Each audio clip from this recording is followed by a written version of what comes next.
안녕하십니까, 박병욱입니다. 우리 헌법에는 면책특권 조항이 있습니다. 45조에 국회의원이 국회에서 직무상 행한 발언과 표결에 관하여 국회 밖에서 책임을 지지 않는다, 이렇게 이제 명시가 되어 있습니다. 직무상 발언이죠. 직무에 관계 없는 것은 특권에서 제외된다. 그 다음에 국회 밖에서 형사상의 책임을 추궁당하지 않는다 그랬는데, 국회에서 내에서는 징계를 하거나 소속 정당에서 징계하는 것은 특권에 해당되지 않는다. 또 세 번째는 국회 안에서 한 발언은 국회 밖에서 다시 발언했을 때 이 특권은 적용되지 않는다. 즉 말해서 국회의원의 그 면책특권은 정확하게 국회 내에서의 직무상 발언 또 표결에만 적용된다는 얘기입니다. 굉장히 합리적인, 어떻게 보면 특권일 수도 있어요. 그런데 이제 이 관련해서 오늘 아침에 그 조선일보 사설을 보니까, 자꾸 이제 조선일보 사설을 제가 가끔씩 읽는 것은, 이런 또 내용을 개인이 했을 때는 뭐 정말로 그 뭐랄까요, 관계되지도 않는 걸 이걸 고소고발을 하고 해가지고 사인들을 자기들하고 다른 시각으로 보고 있는, 세상을 보고 있는, 정치를 보고 있는 이런 사람들을 아주 힘들게 하는 그런 일들이 있어서, 전 참 서민이기 때문에 아주 민감한 내용에 대해서는 정확하게 신문에 나와 있는 이걸 읽어드리는 걸로 해서, 그러나 제가 이걸 또 읽지 않을 수가 없는 게, 우리 일반인들이 요즘은 신문을 보는 분들도 많지만은 대부분 그냥 흘려서 볼 수도 있고 또 많이 보시지 않는 분들도 있어서, 내년에 이제 총선이 다가오고 있는데, 우리 그 선거권을 갖고 있는 분들이 여러 가지 상황에서 가능하면 조금 정확하게 사항을 인식하고 있어야 본인들의 중요한 투표권을 갖다가 좀 제대로 행사할 수 있지 않겠는가라는 생각도 하고 있습니다.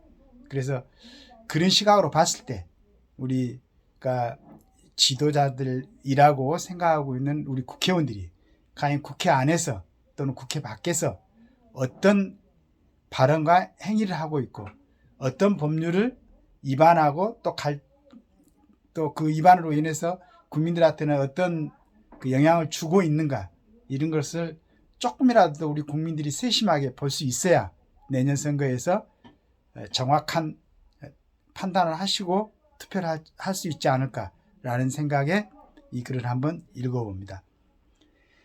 가짜뉴스로 사익까지 챙길 수 있는 한국 의원의 특권. 조선일보 2023년 10월 26일 날짜로, 경찰이 윤석열 대통령과 한동훈 법무부 장관의 청담동 술자리 허위 의혹을 제기했던 김의겸 민주당 의원에 대해 면책특권을 이유로 불송치 결정을 내렸다. 가짜뉴스를 퍼뜨려 다른 사람들의 명예를 심각하게 훼손해 놓고 국회의원 특권을 앞세워 처벌을 면한 것이다.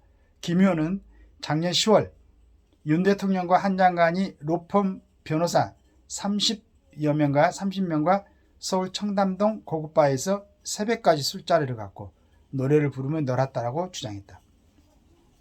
누가 들어도 이상한 이런 비상식적인 주장을 하려면 먼저 사실관계를 철저히 확인해야 한다.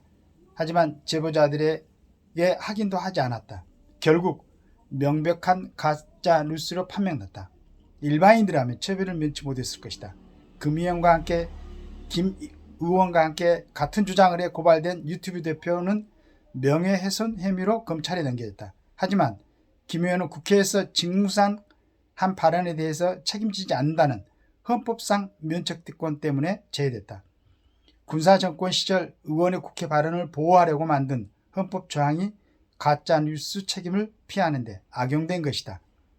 조선일보에서는 이렇게 보고 있습니다.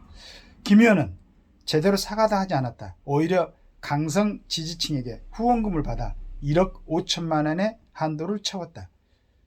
또 이런 또 김 의원의 발언을 갖다 지지하는 또 이런 지지자들도 있습니다. 문제의 유튜브도 슈퍼챗 등으로 돈을 벌었다.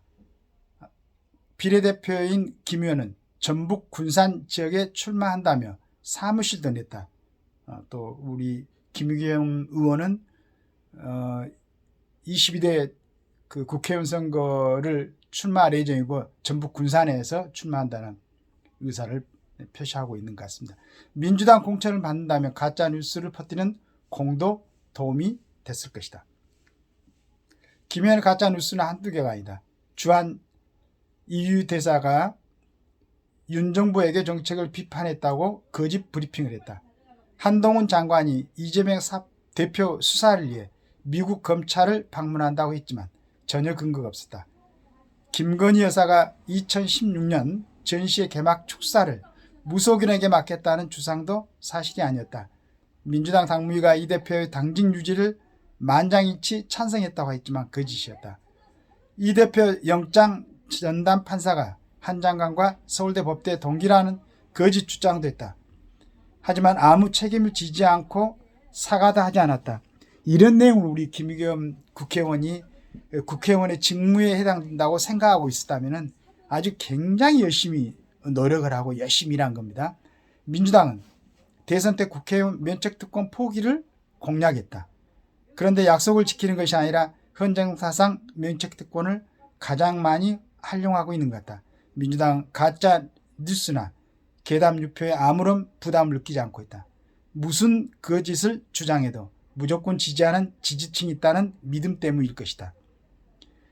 독일은 면책특권에 대해 단서 조항을 달아 중상적 모욕은 형사 책임을 물을 수 있도록 하고 있다.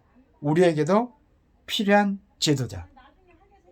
그런데 저는 국회의원 정도 되시는 분들이 본인들의 어떤 국회의원 직무에 대해서 명확하게 개념을 정립하고 있어야 되지 않을까. 어떻게 국회의원들이 자기가 하고 있는 직무에 대해서 개념이 정립이 되냐고 이런 내용들을 계속 얘기한다는 것은 국회의원들의 어떤 뭐 자질 문제가 아닐까 하는 생각도 듭니다.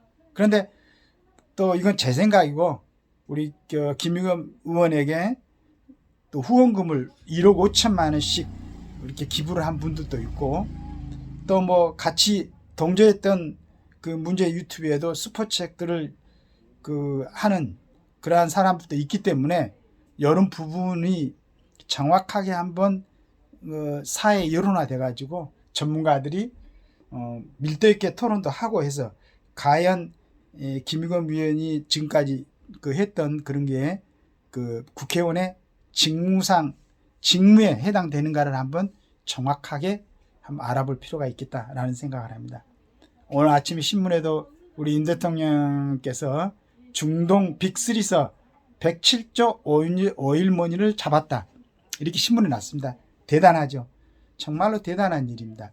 이건 우리 윤 대통령의 힘도 있고 그 다음에 그걸 받쳐주고 있는 기반을 조성하고 있는 우리 기업들의 힘 대단합니다. 너무 자랑스럽고 앞으로도 정말로 이런 활동들이 국민들의 지지를 받고 국민들에게 널리 알려져서 지금 국회 내에서 하는 이 국회의원들의 직무상 일하고 있는 것과 좀 비교돼서 우리 국민들이 자세히 알 수 있었으면 좋겠습니다. 정말로 비교가 되는 그러한 우리 지도자들의 행동, 과연 우리 국회의원들을 정말로 어떻게 전부 다 지도자들로 표현을 해야 되나 하는 고민도 함께하는 그러한 내용입니다. 감사합니다.